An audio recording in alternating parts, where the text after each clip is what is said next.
د شپې داستان.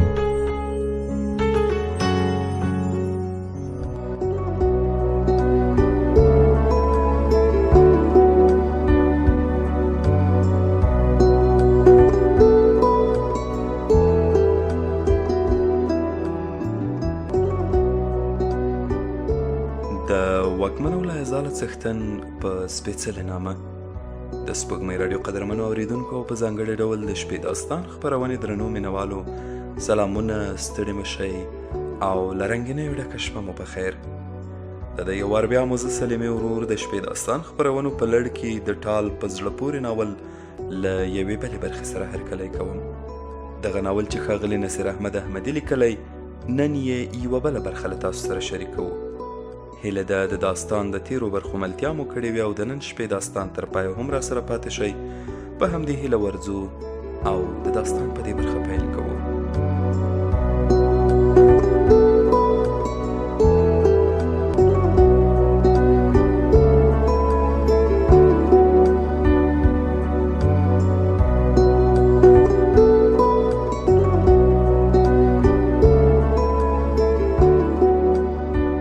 آرزو د ترورزیانو پوښتنه وکړه. بخت بیبي وویل چې مکتب ته تللی دي. دوی همالته په چوتره کې چای وخوړ. ښځې نجلۍ ته وښوده چې څه وکړي او څه ونه کړي. آرزو 11 بجې بېرته له بوډۍ سره وه. هغې ته یې د کوچنۍ ترورزۍ د ښایست کیسې کولې. ویل یې چې څنګه به یې لمر ته سترګې نیم کښه کړې، څنګه یې پښې وهلې او څنګه به یو دم وکغېده او له خولې به یې رڼې لاړې راتوی شوې. وروسته یې بوډۍ ولمبوله. مازدیګر دواړه لمر ته ناستې وې. ورځې ووتې. یو ماسخوتن بوډۍ ته تلیفون راغی. لور یې وه. ویل یې چې 2 ورځې وروسته درځم. بوډۍ خوشحاله وه. سهار یې خدمتګارې ته وویل چې څو نورې ښځې پیدا کړه. دې امر وکړ چې په ټول کور کې باید د منځلو وړ غولی، زینې او دیوالونه تر اوبو تیر شي. کارګرو ښځو ټوله ورځ کار وکړ. مازدیګر یې له مز سره زړې جامې او د کور له کاره لوېدلي وسایل هم ورسره یوړل. د 2 کوټو غالۍ، کوچونه او پردې بدلې شوې. 3 نوي کټونه راغلل. بوډۍ د شپې تر ناوخته ویښه وه. له خوشحالۍ خوب نه ورته. آرزو سهار وخته نوې جامې ور واغوستې. بوډۍ سترګې له دیوالي ساعته نه اړولې. طاقت نه ورته. چوترې ته ووته. څوکۍ یې د 2م منزل د پیک سیوري ته برابره کړه. د حویلۍ له لویې دروازې مخ نه اړاوه. یو وخت د موټر د هارن غږ راغی. خدمتګارې منډه ور واخیسته. شیبه وروسته یوه ځوانه او له رنګه سره ښځه، یو 14-15 کلن هلک او تر هلک یو څه کشره نجلۍ له موټره راښکته شول. بوډۍ د څوکۍ پر لاستو ګوتې ټینګې کړې. آرزو د چوترې زینو ته وکتل.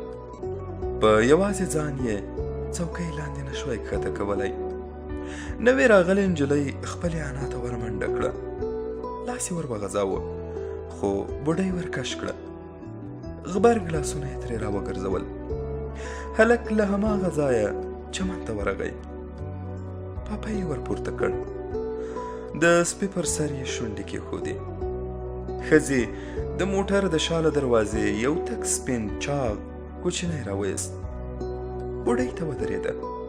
خو بوډۍ لا هم خپله لمسۍ په غېږ کې نیولې وه. نجلۍ په سخته ځان ترې خلاص کړ. وار د ښځې شو. بوډۍ غېږه ورکړه. دواړو تر ډېره ژړل. آرزو نجلۍ ته وچې سترګې نیولې وې. مخ یې د شیدو غوندې تک سپین و. کوچنی داغ او ګونځه یې هم نه درلوده. غټې خړې سترګې او اوږده تور باڼه یې ښکلي ښکارېدل. وروسته نوې راغلې ښځې خپل زوی ته ورناره کړه. هغه راغی او بوډۍ ته یې لاس ورکړ. خو مور یې څه ورته وویل. هلک ټیټ شو. بوډۍ په غېږ کې ونیو. مور او لور تر ډېرو ژړل. خو هلک او نجلۍ له سپي سره عکسونه اخیستل. شیبه وروسته ټول سالون ته لاړل. آرزو اشپزې ته ورغله. هغې سلاته جوړوله. آرزو وویل دا ولې داسې بې محبته دي؟ اشپزې یوازې ور وکتل. آرزو وویل ما 2 ورځې انا ونه لیده. د ولسوالۍ په کلینیک کې بستر وه. خوب نه راته. خوب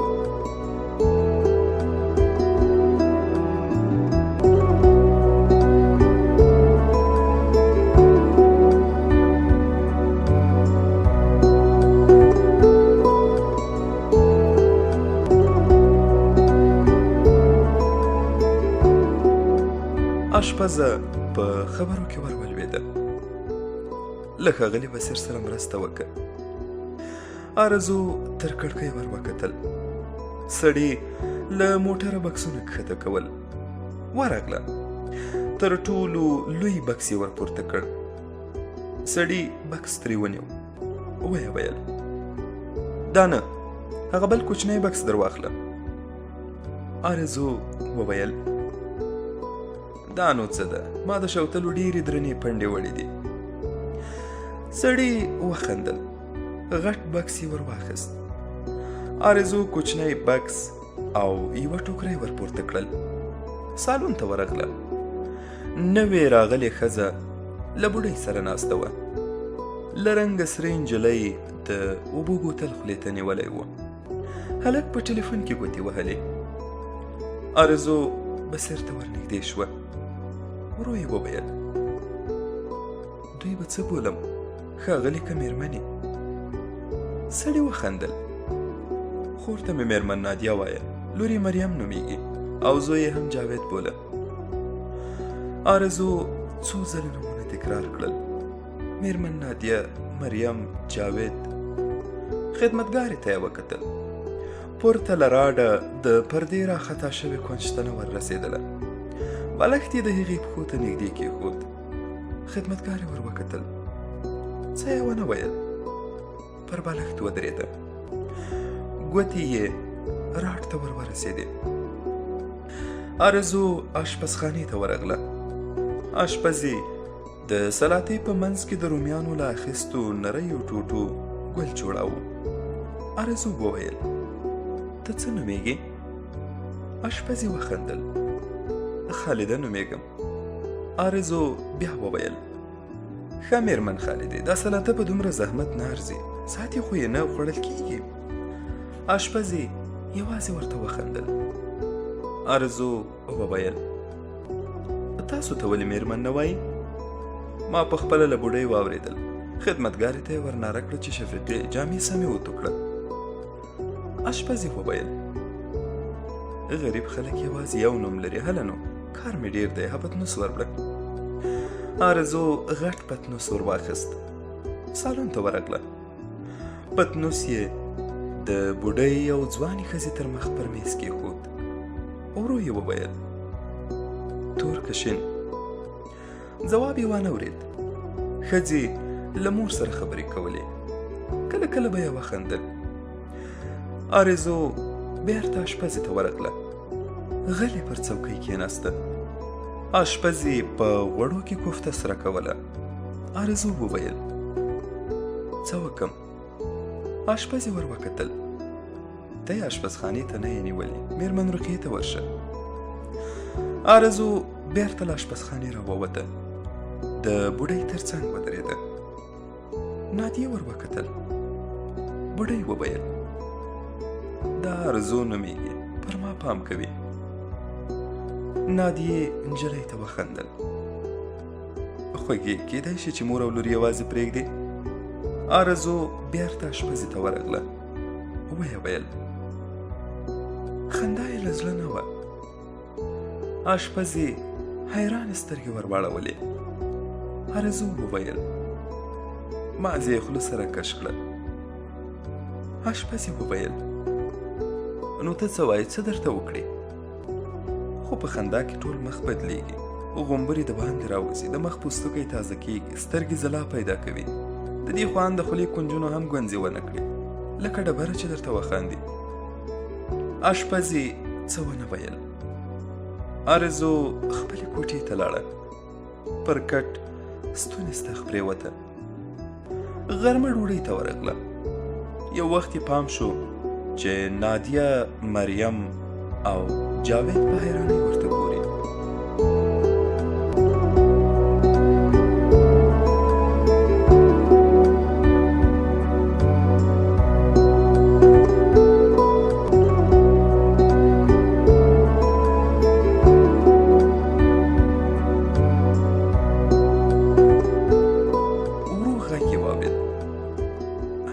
ګوتې دې پاکې که. ور ویې کتل. بصیر کاغذي دستمال ورته نیولی و. آرزو غوړې ګوتې پاکې کړې. شیبه وروسته یې لوښي اشپزخانې ته یوړل. اشپزې د فرني پر سر ماتې کړې پستې اچولې. ویې ویل ته باید پر قاچوغه خوراک وکړې. آرزو ور وکتل. خو خوند نه راکوي. خو ځینې خبرې باید د نورو لپاره ومنو. آرزو وویل نو د نورو یې زما پر خوراک څه؟ دوی ته خو مې تاوان نه دی وررسولی. زه همداسې خوراک کوم، نه دې راګوري. اشپزې سر وخوځاوه. څه یې ونه ویل. آرزو چمن ته ووته. د ونې سیوري ته کېناسته. چوپه چوپتیا وه. کله کله به د دیوال تر شا یو موټر تیر شو. دی د ونې پر ډډه پورې ولې ولګول. سترګې یې پټې کړې. یو وخت یې اوږه وخوځېده. ور ویې کتل. خدمتګاره غوسه وه. نه اورې، میرمن نادیه دې غواړي. آرزو په بیړه ورغله. بوډۍ هماغسې له خپلې لور سره خبرې کولې. نادیه ور وکتل. ویې ویل ابۍ باید په خپل وخت دوا وخوري. آرزو پورته وخته. شیبه وروسته بوډۍ په نه زړه ډکه کاچوغه دوا تر ستونې تېره کړه. ماسپښین نادیه له خپلو اولادونو سره کوټې ته لاړه. ویل یې چې د تیارې 14 ساعته مزل بې خوبه کړي دي. ماسخوتن یوازې نادیه ډوډۍ ته راښکته شوه. اولادونه یې ویده ول. سهار بیا بوډۍ له خپلې لور سره خبرې کولې. جاوید نه و. مریم پر خپلو زنګنو د ایښې لپټاپ کمپیوټر سکرین ته کتل. آرزو ورغله او د مریم تر څنګ کېناسته. مریم په بیړه د لپټاپ سکرین له کیبورډ سره ولګاوه. آرزو ته یې وکتل. ټنډه یې تروه شوه. یو دم یې په لوړ غږ څه وویل، خو آرزو یې په خبره ونه پوهېده. د نادیې ورپام شو. آرزو یې د لاس په اشاره ور وغوښته. نجلۍ ورغله.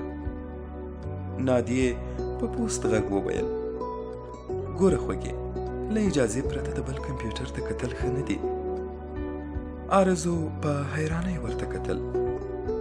بوډۍ وویل تږې یم. آرزو له یخچاله جک ور واخیست. بیرته بوډۍ ته ورغله. ډک ګیلاس یې ورته ونیو او روانه شوه.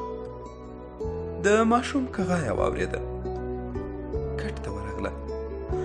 د کوچني سره خوله او سپینه چاغه غاړه په رڼو لاړو لندول. آرزو ماشوم تر غومبري کش کړ. د هغه پر خوله یې د خپل ټیکري پیڅکه تېره کړه. له غوسې ډک غږ یې واورېد. ما نادي په بیړه د بوتل پر اوبو د کوچني خوله ور پرېمینځله. آرزو ته یې وکتل. په غوسه یې وویل په هر څه کې کار مه لره. آرزو خپلې کوټې ته لاړه. شیبه وروسته دروازه وچونګېده. اشپزه د پرتې نجلۍ تر څنګ کېناسته. آرزو په غریو کې وویل د کوچني غاړه لنده وه. اشپزې وویل ځینې خلک د ښو ارزښت نه لري، کار مه پرې لره. نو ما خو بد کار ونه کړ. اشپزې سوړه سویلی وایست. تا ښه کار وکړ، خو ښو خلکو ته نه. میرمن نادیه فکر کوي چې ټیکری دې ناولی دی، ماشوم ناروغه کوي. ټیکری مې پاک دی، لمونځ ورسره کوم. اشپزي سوړ اسویلی وایست. خیر، خو ځینې خلک تر خدایه لویه درجه غواړي. غلې شوه. ویې ویل دوی وایي چې ماشومان نازک دي، که لږ بې احتیاطي ورسره وکړو میکروبونه یې وجود ته داخلیږي. آرزو وویل نو زما ورور خو ټوله ورځ په خاورو کې ګرځي، یوه ورځ هم. اشپزه په خبره کې ورولوېده. خوار یوازې یوه نیکمرغي لري، میکروبونه. د هغه بدن له میکروبونو سره مقاومت لري، ژر نه ناروغه کیږي. اشپزه ودرېده. آرزو وویل نو د میرمن نادیې زوی ناروغه کیږي؟ فکر نه کوم. د آرزو شونډې مازې ورپېدې. اشپزي وویل څه دې وویل؟ دعا مې وکړه، خدای خیر دی، د میرمن نادیې په زوی څه مه کوه، که مریض شو له کاره مې وباسي. اشپزي وخندل.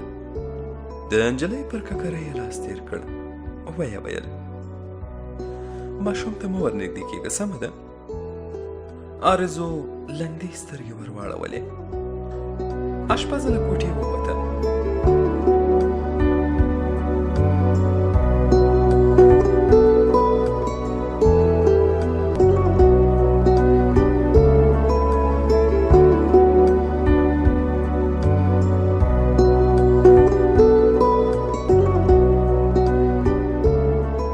اشپزي مازدیګر کور ته د تګ تیاری نیوه چې آرزو تر لمنې کش کړه. اشپزي په حیرانۍ ورته وکتل. آرزو ماشوم ته ګوته ونیوله. کوچنی پر کاوچ پروت و. سپي اوږده سره ژبه رایستلې وه او د ماشوم غومبره یې څاټه. اشپزي مخ ور واړاوه. سپینه چپنه یې پر کوټ بند راوځړوله. آرزو وویل میرمن نادیه خبره کم؟ نه، په خپله ورته متوجه ده. نو سپی ولې نه ترې شړي؟ اشپزي له خپلو ویښتو شنه پلاستیکي کڅوړه خلاصه کړه. آرزو وویل زه تر سپي مردار خوره یم. اشپزي ټیکری ور واخیست او ویې ویل دوی وایي چې سپی واکسین شوی دی، لاړې یې څوک نه ناروغه کوي. خو ما هم څو واکسینونه لګولي دي، ها مټ ته مې وګوره. اشپزه په خبره کې ور ولوېده. زه باید لاړه شم. پر میز ایښی د اوږې بکسې ور واخیست. آرزو وویل دوی زما له لاس او ټیکري کرکه کوي، خو د سپي له لاړو یې بد نه راځي. اشپزي سوړ اسویلی وایست. د میرمن رقیې دوا دې هیره نشي، سمه ده؟ نجلۍ په حیرانۍ ورته کتل. اشپزه له اشپزخانې ووته. بېرته راوګرځېده. آرزو ته یې وویل پر دوو شیانو کار مه لره، سپی او ماشوم. آرزو کوټې ته لاړه. سترګې یې رډې راوختې. جاوید پر کټ ناست و او موبایل ته یې کتل. آرزو ژر له کوټ بنده خپل کمیس او پرتوګ خلاص کړ. په غوسه یې وویل ته دلته څه کوې؟ جاوید په حیرانۍ ورته کتل. آرزو چغه کړه ووځه. د بوډۍ غږ یې واورېد. څه خبره ده، ولې مغال مغال جوړ کړی؟ آرزو خپلې جامې وچمروړلې. سالون ته ور ووته. بوډۍ په حیرانۍ ورته کتل. آرزو وویل دی زما په کوټه کې څه کوي؟ نادیې وویل څوک؟ جاوید. نادیې هلک ته ورناره کړه. جاوید راغی. ښځې په انګلیسي څه وویل. هلک لنډ ځواب ورکړ. لاړ پر کوچ کېناست او ټلیفون یې سترګو ته ونیو. نادیې وویل وایي چې زړه یې تنګ و، کوټې ته ورغی. په دې کې نو څه خبره ده؟ آرزو وویل نو په دې کې څه خبره ده چې د یو چا کمپیوټر ته وګوري؟ که اجازه وي نو د چا کوټې ته بې اجازې ننوتل هم ښه نه دي. هلته زما پرتوګ راځړېده. ما ته د جومات ملا ویل چې د خپل پلار او مور کوټې ته هم بې اجازې مه ورځئ. د نادیې تندې ګونځې پیدا کړې. بوډۍ ته یې وکتل او ویې ویل کوم بل په خبره پوه څوک مو نه شوی موندلی. ولاړه شوه.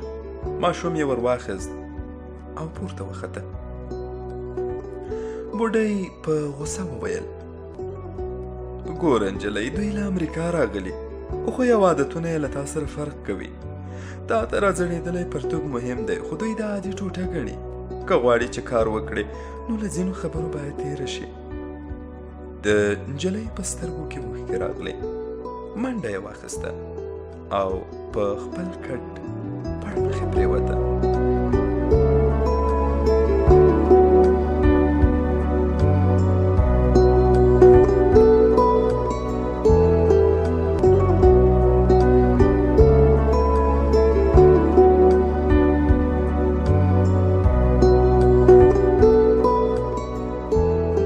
داستان خپرونې درنو مینوالو، زموږ د نن شپې داستان دا برخه هم همدومره وه او په همدې ځای رانغاړو.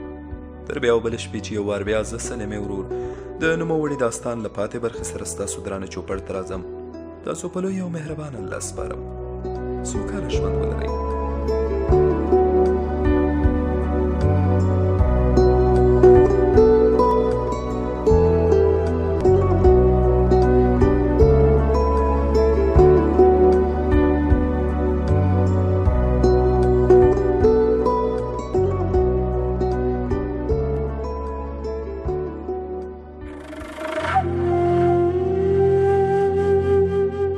د شپې داستان.